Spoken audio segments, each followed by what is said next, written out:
dear hearts. It's Stella here. I wanted to do a short video on the idea of expertise because I have just finished making a woven scarf which I dyed myself, wove, and here it is. And it's, I think, very beautiful. What is of relevance here is, although it's very beautiful, it's not very good. I'm not a good weaver. I have done it occasionally through my lifetime, but now I've decided I want to do more of it because I have a bit of spare time. But I'm still not a good weaver.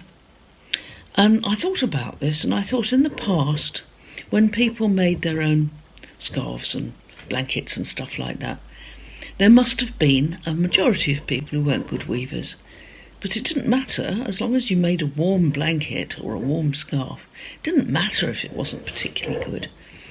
And in fact, when you look at handmade artefacts, very often you can see someone has run out of a colour and they've had to add a different colour, or there are holes or gaps or something. And it was probably Dorothy in Rose Cottage who was the village really good weaver, and anybody who wanted to learn needed to go to her for some lessons. It pervades our culture, this idea that you have to be professional standard at something and almost as good as a machine. And I really increasingly don't go along with this. An expert is somebody who is good at something. They don't need a bit of paper to say they're good. And this was greatly illustrated for me by having worked for many years as a homeopath with professional musicians. And I really admire their expertise, yes. And I would never consider myself fit to play with any of them. So I'm a really bad musician. But I did think once, when I was in London, setting up the Bad Musicians Quartet or chamber orchestra or something, because there's a different standard, and the standard is satisfaction. I don't want to play for an audience, but I love the idea of playing with other people, jamming classical music. And it doesn't have to be brilliant, it has to be fun. I gather the wonderful Alexander McCall Smith in Edinburgh got there first, and he has now got a Bad Musicians Orchestra going, and I applaud that. But you know, the toll on the professional musicians, what I used to see most of them for, was anxiety, because if you're in a prestigious orchestra, 3 mistakes and you're out. So they used to take beta blockers to deaden their nerves so that they could play well but woodenly.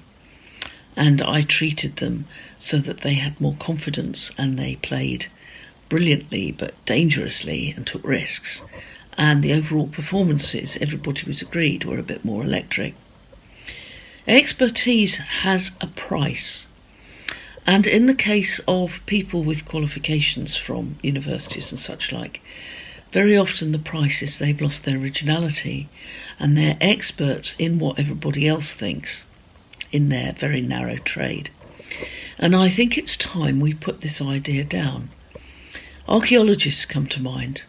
They're very good at digging out artefacts and cleaning them up and putting them on display. But, for example, an archaeologist is not an engineer, and it might take an engineer to come along, like with the anti-Cythera device found off Greece, and say, actually, no, that is a machine with gears, and if it's too old to fit inside your timeline, I'm afraid your timeline is wrong. Museums are absolutely stuffed with what they call alternately ritual items and out-of-place artefacts, and nobody seems to have realised any single out-of-place artefact falsifies the entire archaeological narrative. We're finding so many of them now. What is very obvious is either the mechanisms for dating things are quite wrong, or the archaeologists as a community are fitting facts to theories and not finding facts and then try to work out what actually happened. This is happening in science, it's happening in medicine, it's happening in all sorts of areas. And what is being lost is common sense expertise, thoughtful experience, and just general common sense. And I think it's something we need very badly these days. We need to go back to not experts, but informed amateurs and look at their opinions, because to not have been shoehorned into the particular model that gets you a degree or a professorship or whatever has great virtues. If you know how to garden, it's not really about the books. You may have read the books, but actually success in the garden is what you get on your table, as far as I'm concerned. And if you can feed yourself out of your garden, then you have become an informed amateur at the very least. That is an expert of a different and I think rather more valid form. I offer that for thinking because I think we should all adventure more into things we don't know how to do. I can do lots of things. I love acquiring new skills. And with a few exceptions, I'm not very good at any of them. What I am is good enough.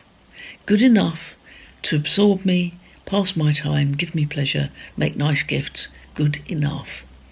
I am not an expert and proud of it. Bye.